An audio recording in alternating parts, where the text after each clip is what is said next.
First time I made Commander Val laugh, I thought I was going to die. Not figuratively, actually die.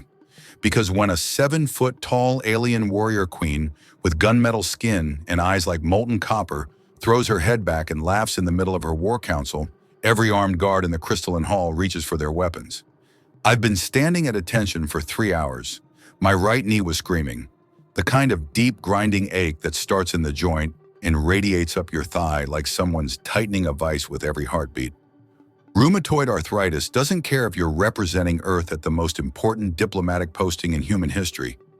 It just cares that you're 32 and your body's already filing for early retirement.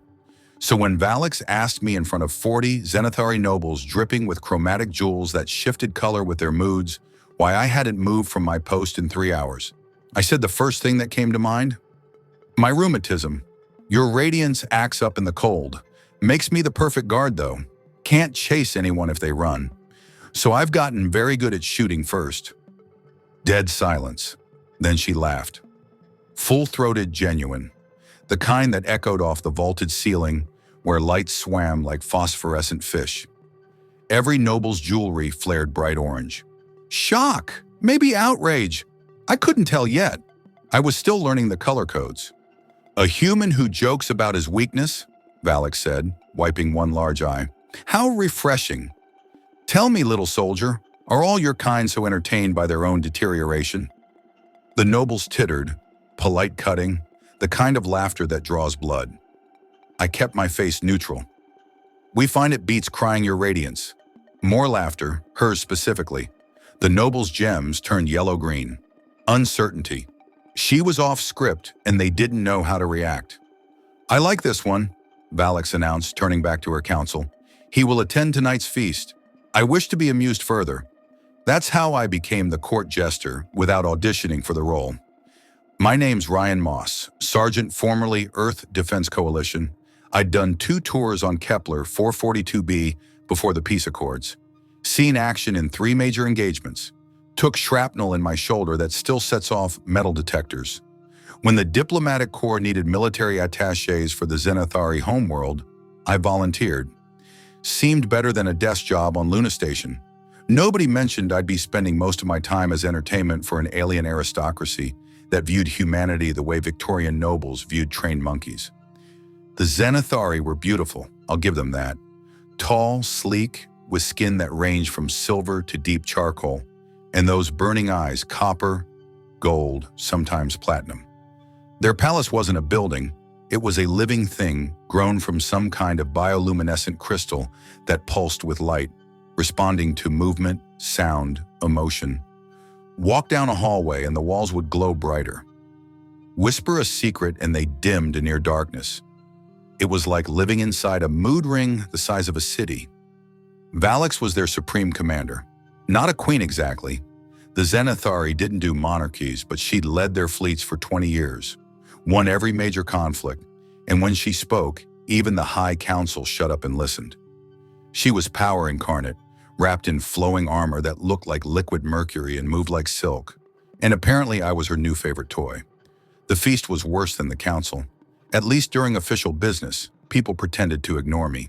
Here I was seated at the lower tables where minor nobles and military officers ate, and every 10 minutes someone would call out a question designed to make me look stupid. Tell us, human, is it true your species still uses combustion engines? I heard humans can only see 3 primary colors. How do you navigate? Do you really secrete salt through your skin? How primitive. I answered politely, kept my face pleasant. This was diplomacy after all. Earth needed the Zenithari's trade routes, their technology, their tolerance. One sergeant's pride wasn't worth jeopardizing that. Then Valix called down from the high table. Ryan Moss, approach. The hall went quiet. I stood slowly because my knee needed a second to remember how joints worked and walked to the days. Every step was measured. I'd learned to hide the limp pretty well, but 3 hours standing, followed by 2 hours sitting, had turned my right leg into a bundle of ground glass in spite. Val leaned forward on her throne, chin resting on one elegant hand. Her armor caught the light, scattering rainbow refractions across my face. You intrigue me, she said, a warrior who jokes about his frailty. Tell me, what battles have you fought? Kepler 442. B. Your Radiance. 3 major engagements, mostly defensive positions. Defensive? She smiled. You hide behind walls and call yourselves warriors? A few nobles chuckled. I kept my voice level. We call ourselves survivors. Your Radiance. There's a difference, is there? She stood, descending the dais, 7 feet of predatory grace. What use is survival without victory? Victory without survival is called a Pyrrhic campaign. Your Radiance. We learned that from the Greeks. They were human too. Her eyes narrowed. You dare educate me? You asked your Radiance. For a moment I thought I'd pushed too far. The entire hall held its breath. Then Val laughed again. That same genuine sound. Bold. I begin to see why your people survived first contact. Very well, little soldier. Show me these scars you've earned hiding behind walls. My stomach dropped. Your Radiance, your scars. I wish to see them. If you are a warrior, you must bear marks of battle. Show us. The nobles leaned forward. This was entertainment now, the human forced to strip and display his inadequacy. I looked at Val. Her expression was curious, amused. Not cruel exactly, just entitled, like someone asking a performer to do a trick. I'd spent 6 weeks being the joke, the primitive, the fragile little human with his fragile little body and his fragile little culture, and I was tired, as you wish, your Radiance. I began unbuttoning my dress uniform. The hall was silent except for the soft pulse of the walls, which had shifted to a deep blue-violet. Anticipation. The jacket came off, then the shirt. I stood there in the undershirt, then pulled that off too. I didn't have the physique of a recruitment poster. I was lean, wiry, with the kind of muscle you get from carrying 80 pounds of gear across broken terrain. Not from a gym, but I did have scars. Shrapnel spray across my left shoulder and chest, a constellation of puckered white marks, a long surgical scar down my right side where they'd repaired internal bleeding, burns on my forearms from a plasma conduit explosion, and across my ribs, the evidence of blunt force trauma that had cracked 3 bones and collapsed a lung. I turned slowly, letting them see. The noble's jewelry flickered through colors I couldn't interpret. Kepler 442b, I said quietly. First scar was the shrapnel. Took it defending an evacuation point. 37 civilians made it out. Second was a building collapse. Pulled 2 soldiers from the rubble before the supports gave. Third was covering a retreat. Fourth was enough, Valak said. Her voice was different, quieter. I turned back to face her. Your Radiance requested. I said enough. She stepped closer in the shifting light. Her eyes looked almost human, almost soft. These injuries, they should have killed you. Yes, your Radiance. And yet you joke about rheumatism. The arthritis came later. Medical discharge, technically, but humor helps. As I said, she stared at me for a long moment. Then she did something I didn't expect. She reached out and touched the shrapnel scars on my shoulder. Her fingers were warm. You wear your fragility like armor, she said, barely audible. It's all I have, your Radiance. Something shifted in her expression. The nobles were murmuring now, confused. This wasn't how the entertainment was supposed to go. Then Val turned to face the hall and spoke in a voice like thunder. I invoke Valknam. Every single person in that room stood up. The walls flared brilliant white, then cycled through colors so fast it was like standing in a strobe. Valknam. I didn't know what it meant, but the fear in the room was palpable. An elderly noble with platinum eyes stepped forward. Commander, you cannot. The I can and I do. This human has shown Corvith truth of scars. He has answered my mockery with dignity. By ancient law, I am bound to offer recompense equal to the offense given. You offered no offense. Someone protested. He is a guest entertainment. I laughed at his pain. I demanded display of his wounds like a curiosity. That is offense. Val's voice cut through the hall, and the recompense for such dishonor when committed by a commander against a warrior is clear. She turned back to me. Ryan Moss of Earth, I declare you my shield consort, war husband in your tongue. You will stand at my side in all battles, all councils, all matters of state. Your word will carry the weight of mine. Your enemies will be mine. Your honor is now bound to my own." I stared at her. "I'm sorry." "What?" The hall erupted. Nobles shouting, guards moving forward. Someone actually fainting in the back. The elderly noble was yelling about precedent, law, impossibility. Val ignored them all. She pulled a knife from her belt, elegant, curved, glowing, faintly, and drew it across her palm. Then she held out her hand. "By blood and law, I bind this oath. Will you accept?" I looked at her hand, at the room full of panicking aliens, at my uniform pulled on the floor. "Your radiance? I don't understand what's happening." "Valnym is the oldest law," she said quietly. "When a warrior shames another through callous mockery, they must offer themselves as shield. In ancient times, it meant bodyguard. In modern practice," she smiled, sharp and dangerous, "it means you are mine and I am yours until one of us releases the bond or we both fall in battle." "That's insane. That's law." She pushed her bleeding hand closer. "I have dishonored you before this court. I will not compound that dishonor by refusing recompense. Accept or reject, but choose now." I looked at her. Really looked behind the arrogance and the power and the alien beauty. I saw something.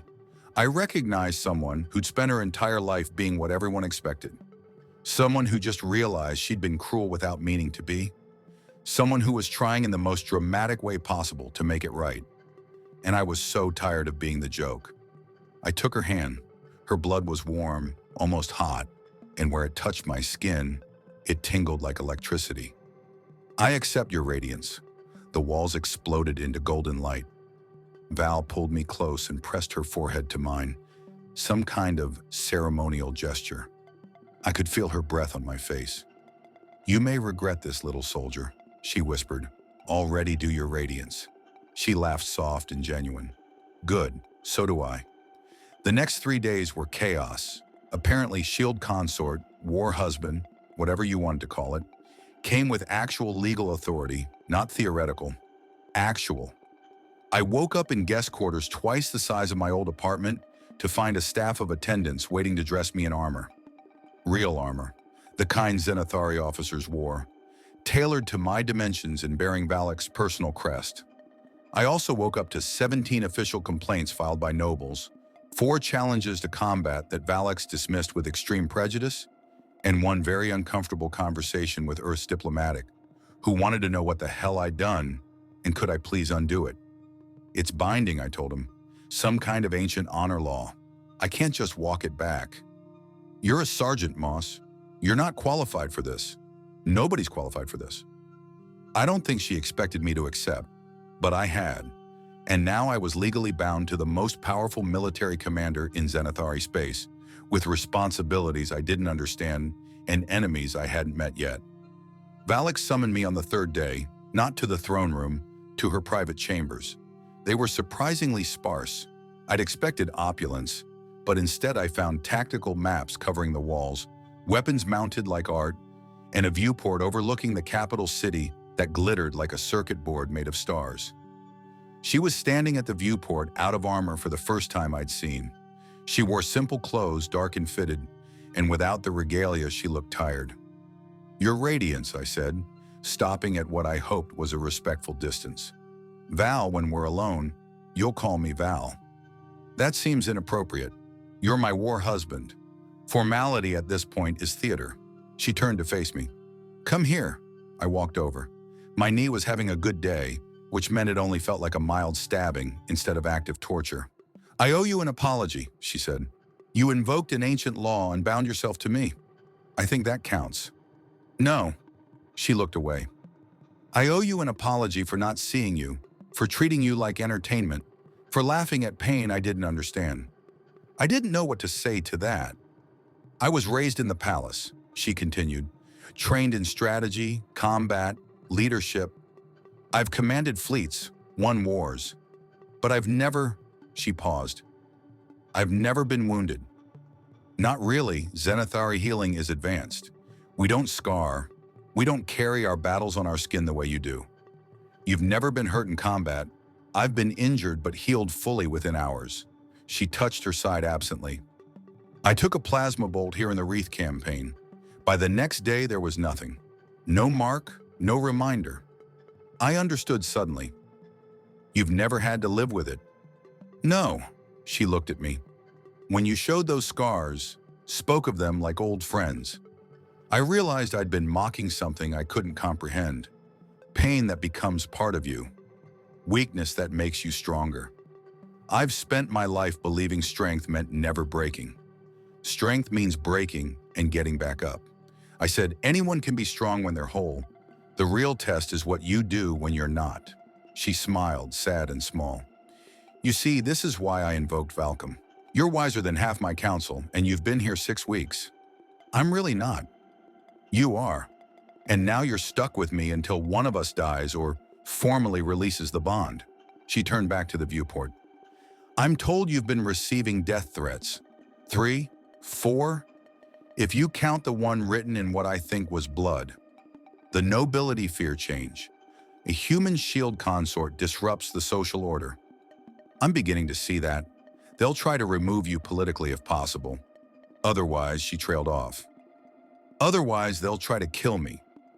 Yes, I considered that. Your radiance, Valix. Why did you really invoke the law?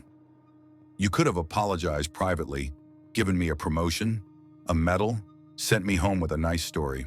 Why bind yourself to a human with bad joints and mediocre prospects? She was quiet for a long time. When she spoke, her voice was barely above a whisper, because I'm tired of being alone. I felt something shift in my chest. Not attraction, not exactly. More like recognition. I'd been alone too. In the barracks, in the hospital, in the diplomatic corps, always the outsider. Always the one who didn't quite fit. Well, I said carefully, at least now we can be alone together. She laughed. Actually laughed, not the performative sound from the feast. I suppose we can. The training started the next day. If I'm your shield consort, I told her, I need to know how to actually protect you. Right now, I'm a liability. You're a trained soldier. I'm a trained human soldier. I don't know your tactics, your weapons, your enemies. Teach me. So she did. Every morning we met in her private training hall. She taught me Zenithari combat forms, fluid, elegant, designed for longer reach and greater strength than I possessed. I adapted them, showed her how humans fought, dirty, pragmatic, using every advantage. You don't fight with honor, she observed after I'd used a feint to sweep her legs. I fight to win. Honor's for people who can afford it. I offered her a hand up. She took it, pulling herself to her feet with casual strength that would have broken my wrist if she'd wanted. Teach me that. So I did. I taught her how humans thought tactically, how we assumed everything would fail and planned 3 backups, how we used our weakness, our fragility, our short lifespans, our desperation as a weapon. Your people are terrifying, she said one morning, breathing hard after a drill that had pushed us both to the limit. We're scared, I corrected. There's a difference. Is there terrifying as what you are when you're not afraid? We're dangerous because we're always afraid. She studied me. You're not afraid now. I'm absolutely afraid. I just hide it. Well, why? Because you need me to be strong. She reached out and touched my face just for a moment. You're already strong, Ryan Moss. You don't have to pretend. My knee chose that moment to buckle. Old injury combined with an hour of intensive drills. I caught myself, but Valak saw. Come here. She led me to a bench, made me sit. Then she did something I didn't expect. She knelt and began working on my knee with expert precision. Pressure points I didn't know existed. Manipulation that eased the grinding ache. Where did you learn that? Field medicine. I've set bones, treated plasma burns, kept soldiers alive in the dark between stars. She glanced up. I may not scar, but I know wounds. The relief was immediate, not complete. Nothing short of surgery would fix the underlying damage, but better than it had been in weeks. Thank you. You're my shield consort. Your pain is mine to ease. She stood offering her hand again. I let her pull me up. Again, we became a unit. Where she went, I followed council meetings, military briefings, state dinners. At first, the nobles tried to exclude me, speaking in rapid Xanathari dialects I hadn't learned yet. Valix would stop mid-sentence and demand translation. When they protested, she'd remind them that her shield consort's word was law. They hated it, hated me, but they couldn't do anything about it. Then Lord Kreth made his move. He was old nobility with connections to the High Council and enough wealth to buy a small fleet. He'd been angling for Valix's favor for years, positioning himself as a potential consort in the traditional sense. My existence was a personal insult. He challenged me at a state function, not to combat. He wasn't that stupid, to a test of knowledge. The shield consort, he announced, voice dripping with false courtesy, should demonstrate his understanding of Xanathari law, specifically the codes of engagement. Tell us, human, what is the third principle of honorable warfare? Every eye turned to me. I'd been studying, but Xanathari law was complex, full of nuance and historical precedent. I didn't know, and Kreth knew I didn't know. Valix started to speak, but I touched her arm gently. She stopped. The third principle, I said slowly, varies by interpretation. The classical reading established during the Quorum dynasty states that honor demands equal terms of engagement. The modern interpretation post-Wreath campaign acknowledges that honor is meaningless if you're dead and survival takes precedence. I looked directly at Kree. I prefer the modern interpretation, but I'm human. We've always been pragmatists. It wasn't the answer he wanted. It was also completely correct. I'd memorized that particular principle because Valix had cited it during our training. Kree's jewelry flared orange. You mock our traditions. I respect them enough to learn them.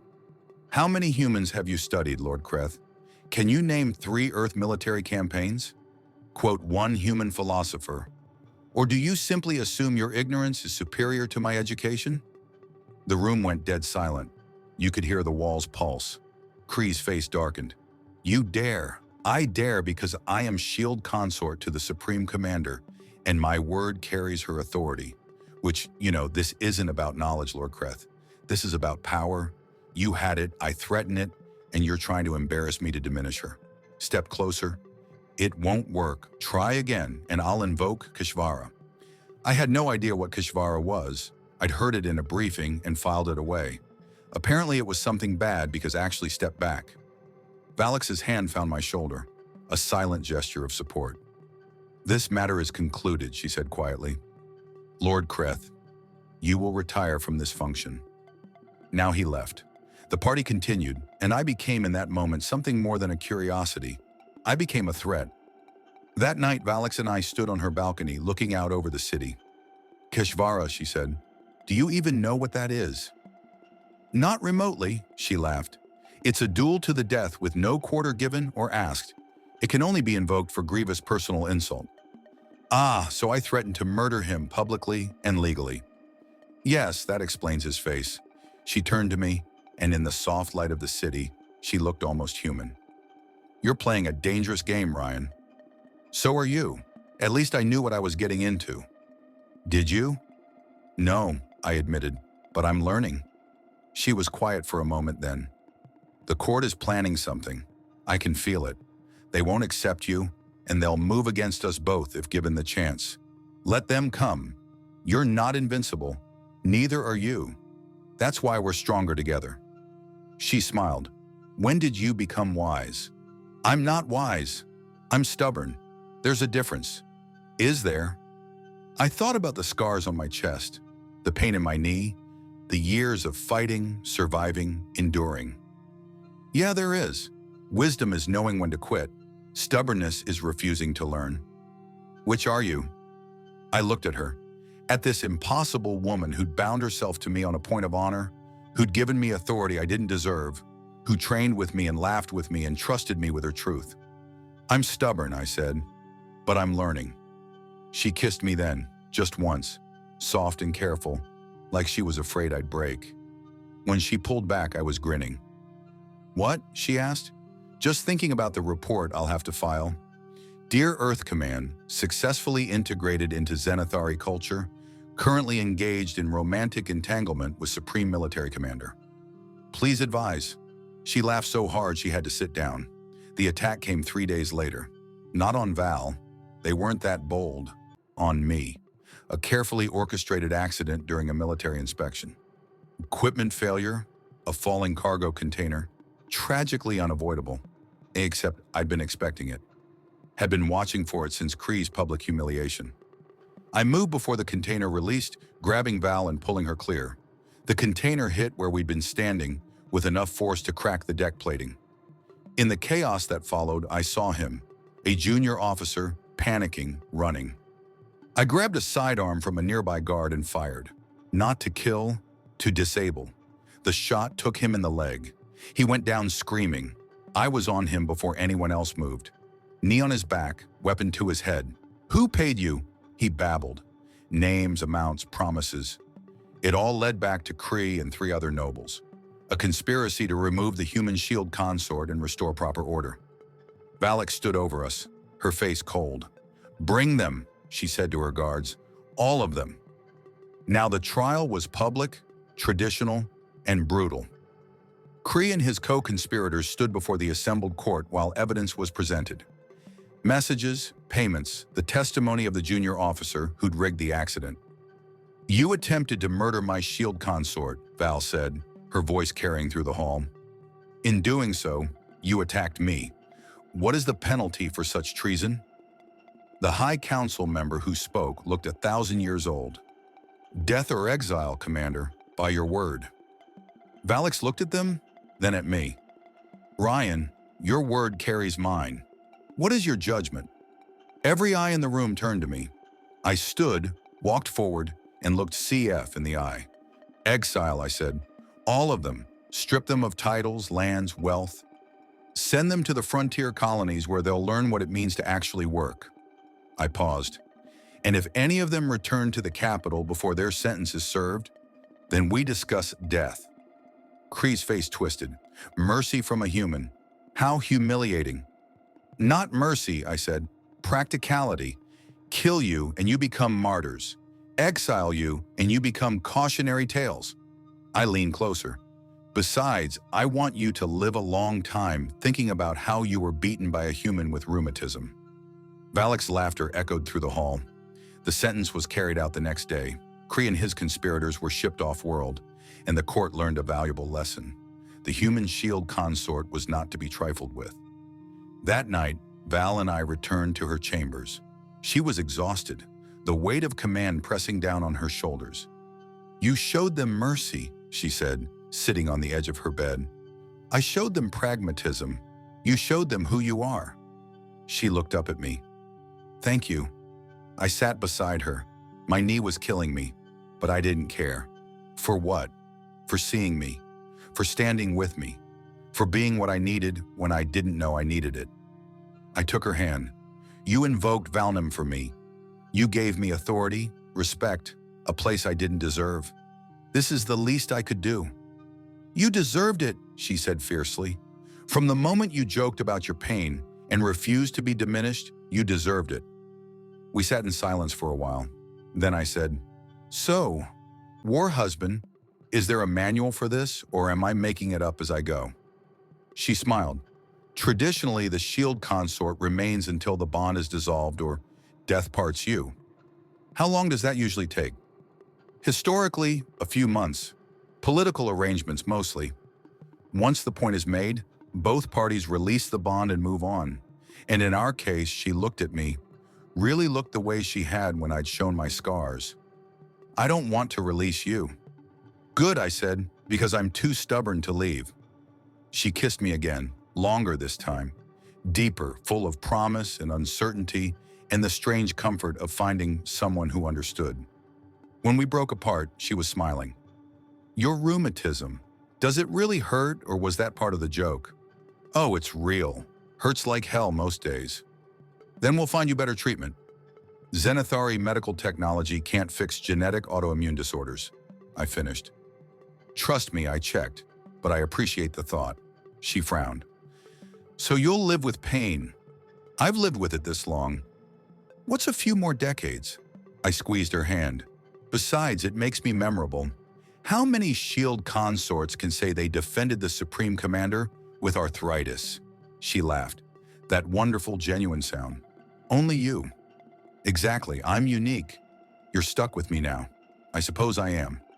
We stayed like that, her head on my shoulder, my arm around her waist, watching the city lights pulse below. Two warriors from different worlds, bound by ancient law and modern feeling, figuring it out as we went. Ryan, she said softly.